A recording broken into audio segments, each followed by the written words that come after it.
Hello dear student, this is Vishal sir and आज हम जिस टॉपिक के ऊपर बात करेंगे वो है operating system and second is task bar, third is icon and fourth is how can change the desktop background.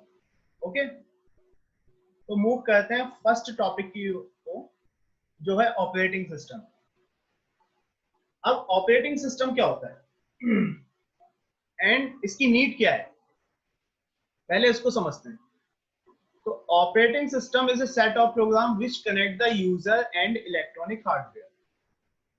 ये आपको समझ में आया? जैसे कि पहले हम इस चीज को समझते हैं। आप के सिस्टम पे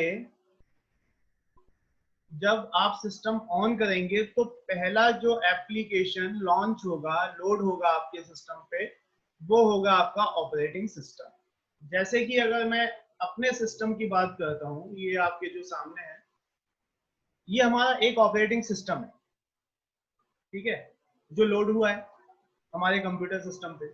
अब इसके बहुत सारे पार्ट्स होते हैं, वो हम आगे समझेंगे, लेकिन इससे पहले हम बात करते हैं ऑपरेटिंग सिस्टम की। ये जो हमारा ऑपरेटिंग सिस्टम है, ये है विंडो ऑपरेटिंग सिस्टम। ये कौन सा ऑपरेटिंग सिस्टम है? Window operating system. ओके, तो ऑपरेटिंग सिस्टम की नीड क्या है, पहले हम इसको समझ लेते हैं। देखिए, जैसा कि आप सभी जानते हैं, मशीन जो काम करती है वो करती है बाइनरी लैंग्वेजेस के ऊपर। अब बाइनरी लैंग्वेज क्या होती है आपको पता है, 0 एंड 1। मशीन लैंग्वेज भी हम इसको बोलते हैं। तो मशीन को जो काम आता है वो केवल आता है बाइनरी लैंग्वेज के ऊपर। लेकिन जो ह्यूमंस होते हैं उनको तो बाइनरी लैंग्वेज आती नहीं है। तो सिस्टम से यूजर के बीच में कम्युनिकेशन लाने के लिए हम यूज करते हैं ऑपरेटिंग सिस्टम को। ये जो हमारा ऑपरेटिंग सिस्टम अभी लोड है हमारे सिस्टम में, वो है window 10 operating system. There are so many operating system in Windows series like Windows 98, XP, Vista, Windows 8, Windows 10, etc. etc. तो ऑपरेटिंग सिस्टम की हमें नीड इसलिए हुई क्योंकि हमको नहीं आती है बाइनरी लैंग्वेज, और सिस्टम को क्या नहीं आता है, high level language like English, Hindi, जो भी हम बोलते हैं। तो हमको नीड हुई एक ऐसे सिस्टम की जिससे कन्वर्ट हो जाए हमारी लैंग्वेज मशीन में, और हमको फिर कन्वर्ट होके मिले वही लैंग्वेज हाई लेवल लैंग्वेज। इसलिए हमने ऑपरेटिंग सिस्टम को यूज करना स्टार्ट किया। मैं यहाँ पे एक एग्जांपल लेता हूँ आपके सामने। आपने सुना होगा, जैसा कि अब मान लीजिए कोई इंसान है, दो इंसान है कोई, तो उनके बीच अगर कम्युनिकेशन होना है, तो suppose that first human from India and second human from China. अब प्रॉब्लम ये है कि जो इंडिया का जो पर्सन है उसको चाइनीज नहीं आती है, और जो चाइना का जो पर्सन है उसको हिंदी नहीं आती है। अब कम्युनिकेशन तो होना है इन दोनों के बीच में, तो बातचीत के लिए हमने क्या किया, एक इंटरफेस इन दोनों के बीच में हमने पुट किया। कोई भी इंटरफेस मींस दैट थर्ड ऐसा पर्सन जिसको चाइनीज भी आती है और जिसको हिंदी भी आती है। अब क्या होगा, जो इंडिया का पर्सन है उसने अपनी बात बोली, समझाया, तो वो फर्स्ट पहले कहाँ जाएगा, वो जाएगा आपके इंटरमीडिएट के पास, यानी इंटरफेस के पास, लाइक ऑपरेटिंग सिस्टम। ठीक है, अब वो उसको कन्वर्ट करेगा चाइनीज लैंग्वेज में, और फिर कहाँ देगा, जो चाइना का जो आपका पर्सन है। अब चाइनीज को तो ये बात समझ में आ गई कि इन्होंने क्या बोला। अब उसने फिर से उसको अपनी बात का रिप्लाई किया चाइना में, चाइनीज लैंग्वेज में। अब वो कहाँ आएगा, इंटरफेस के पास, लाइक ऑपरेटिंग सिस्टम। अगेन उसने उसको कन्वर्ट किया हिंदी में, एंड किसको दिया, जो इंडिया का पर्सन है। तो जो ऑपरेटिंग सिस्टम होता है वो भी केवल इसी तरीके का काम करता है। जैसा कि मैंने आपको बताया, हमको आती है high level language like Hindi and English, और मशीन को आती है बाइनरी लैंग्वेज, मशीन लैंग्वेज।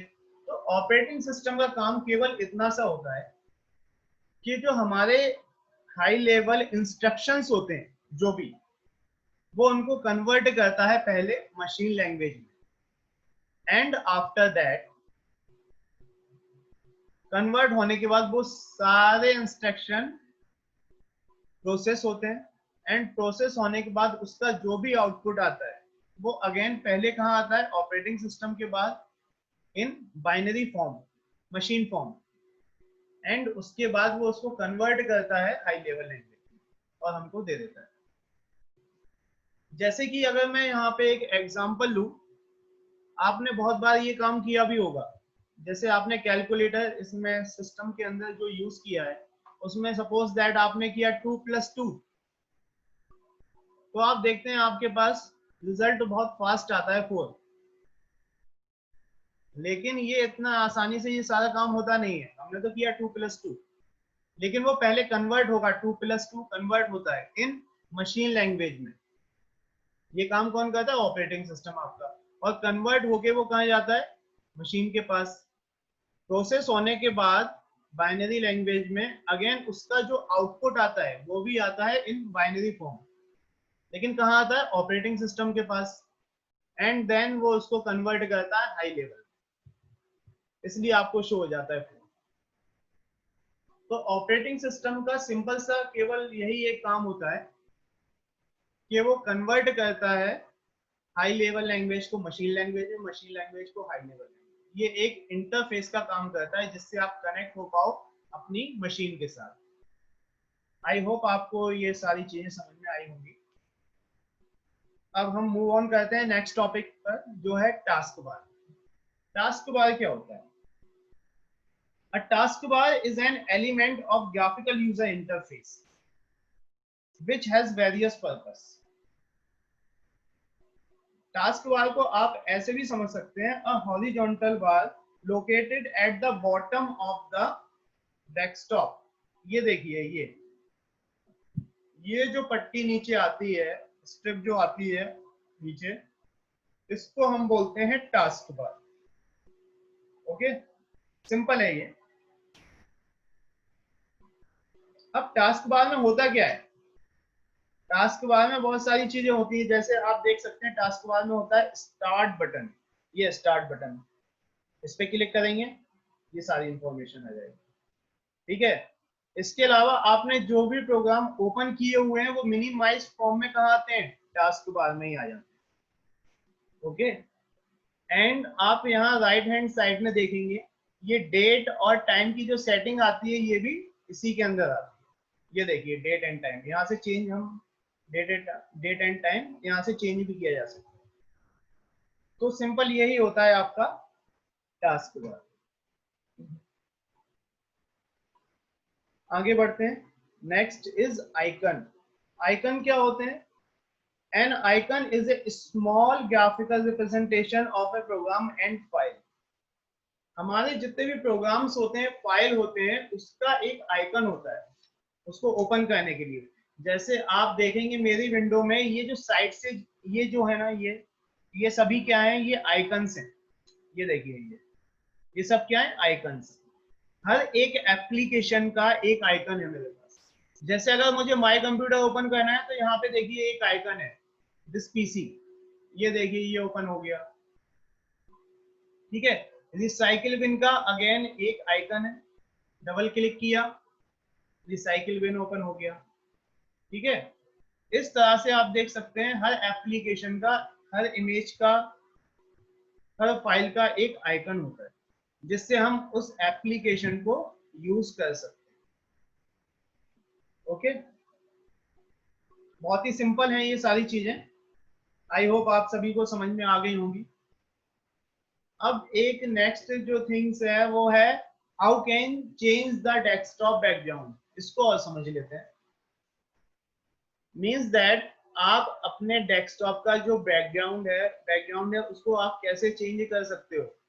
जैसे अभी ये इमेज है मेरे बैकग्राउंड में कैट की, अब मुझे इसको चेंज करना है, काफी टाइम हो गया है। तो जो भी इमेज आपके पास है जो आप उसको सेट करना चाहते हो अपने डेस्कटॉप बैकग्राउंड में, उस इमेज के ऊपर जाना है एंड राइट क्लिक करना है। जैसे मेरे पास यहाँ एक इमेज है, ये मैं इस पे गया एंड राइट क्लिक किया। अब आपको कहा जाना है सेट एज डेस्कटॉप बैकग्राउंड, और इस पे आपको करना है लेफ्ट क्लिक, राइट क्लिक नहीं, लेफ्ट क्लिक करना है। जैसे ही आपने क्लिक किया, ये आपका डेस्कटॉप का बैकग्राउंड चेंज हो गया। एक बार फिर से समझ लेते हैं इसको। अगेन मैं जाता हूं किसी इमेज के ऊपर, इसके ऊपर गया मैं, राइट क्लिक किया, कहाँ जाना है, set as desktop background and left click. ये देखिए, ये आपका डेस्कटॉप का जो बैकग्राउंड है ये चेंज होता जा रहा है। ठीक है ना। आई होप आप सभी को आ गया होगा how can change the desktop background. बस आपको ये स्टूडेंट थोड़ी मिस्टेक ये करते हैं, जहां लेफ्ट क्लिक करना होता है वहां राइट क्लिक करते हैं, और जहां राइट क्लिक करना होता है वहां पर लेफ्ट क्लिक करते हैं। तो इस चीज का आपको ध्यान रखना है, कहाँ आपको लेफ्ट क्लिक करना है और कहाँ आपको राइट क्लिक करना है। ओके, आई होप आप सभी को ये सारे टॉपिक अच्छे से समझ में आए होंगे। अगर फिर भी आपको कुछ प्रॉब्लम आती है तो आप कमेंट सेक्शन में मुझसे पूछ सकते हैं। अगर आपको ये वीडियो अच्छा लगा हो तो इसको लाइक एंड सब्सक्राइब भी कीजिए। Thank you.